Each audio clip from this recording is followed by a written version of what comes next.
I had like a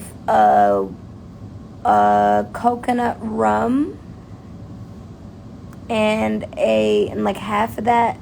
You know those plastic Dixie cups? I had like a half of a coconut rum of those, like that amount of cup. It was just a clear cup. It wasn't like a red Dixie cup. We were like actually having some food.